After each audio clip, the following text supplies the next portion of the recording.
All right, so how did that go? The first thing that we have to do is, of course, add our H3, and we're going to do that right above the horizontal rule, which is here, and below our table, so right here.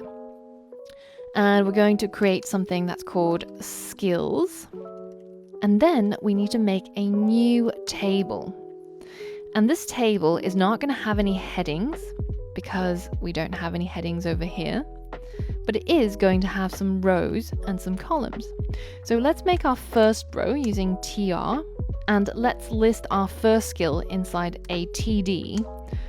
And let's say iOS development. And then we can put our stars in a second TD that's going to be right next to our first TD in our second column. And we're going to pull up the emoji inspector, and we're just gonna add in a star, which I'm gonna copy and paste. And now, to save time, I'm just gonna copy the row. Now, whenever you're programming and you're finding yourself doing a lot of copy and pasting, then you're probably doing something wrong. Now, in order to save time, you'll see me do it quite a lot, and it's because it's not very fun for you to watch me writing TR and TD all day long. But when you're coding yourself, ideally try and avoid copy and pasting. And when you do, always make sure that you understand what you're copy and pasting, and also make sure you check for any bugs and errors that you introduce. So let's edit some of these things. All right, cool. Let's hit save and let's check it out. Looks pretty neat, right? All right, so now let's tackle bonus points. If you've given it a go and you've managed to do it, then really well done. It takes a little bit of researching around and a little bit of lateral thinking in order to get it working. But if you haven't, or if you want to find out how one might do it, then take a look now. Essentially, what we're trying to achieve here is very similar to what we've done at the top. We're trying to affect the layout by using tables.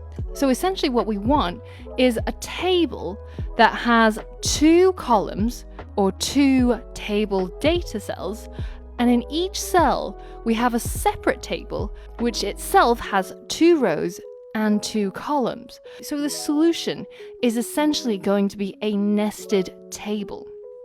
I'm going to make a little bit of space after the H3, and I'm going to create essentially the same structure as we've got up here. A new table that has a single row and 2 table data cells. This one and this one.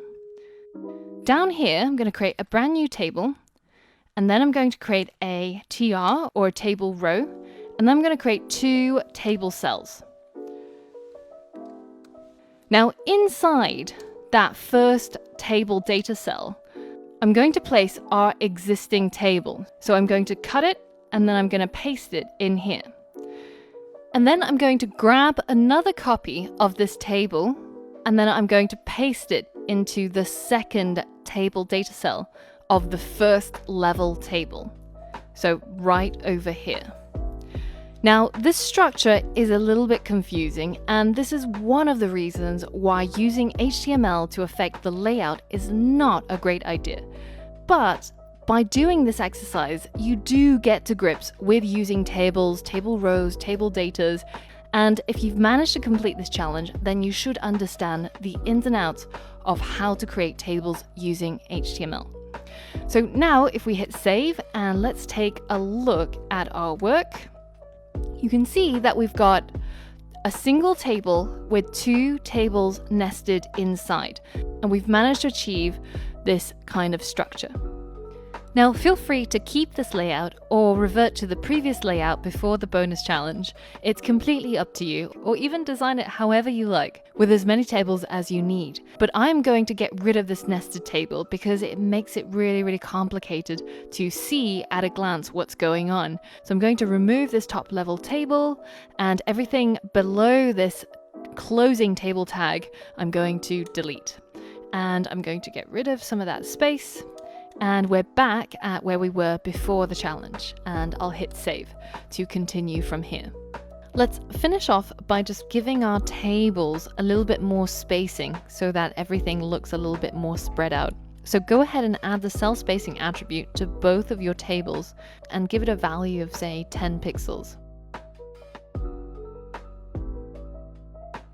All right, so that's easy enough. We've done it before here. So we're going to add cell spacing equals 10 up here and also in this table as well. Hit save. Let's check it out. Nice. Looks pretty good, right? And finally, let's add a few more horizontal rules. So let's add one between books and teaching and work experience, and also one between work experience and skills. Okay, so let's find the end of books and teaching, and let's add a horizontal rule here. Let's find the end of work experience, and let's add a horizontal rule here. Hit save, refresh. There we go. Bit more spacing. Everything looks a little bit more padded out. All right, so if any of that was confusing or difficult, make sure that you watch the video again and also have a read of the MDN web docs on not just tables, but also T-head or T-body or T-foot or TD, THs, etc. So that you can have a look at the example code and see some other examples of how you can use tables and rows and cells. Now in the next lesson, we're going to learn all about HTML forms and how you can add these to your web page to collect data from your users. So all of that and more, see you on the next lesson.